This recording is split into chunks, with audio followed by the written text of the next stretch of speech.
Hello friends, welcome to my channel Baby's Learning TV.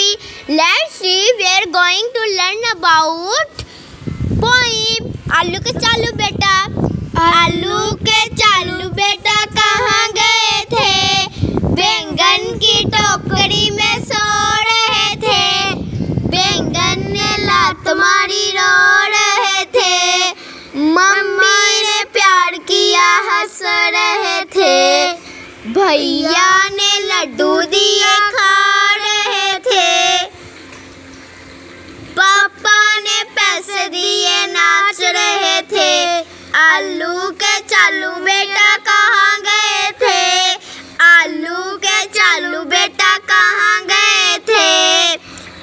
बैंगन की टोकरी में सो रहे थे। बैंगन ने लात मारी रो रहे थे। Thanks for watching my videos.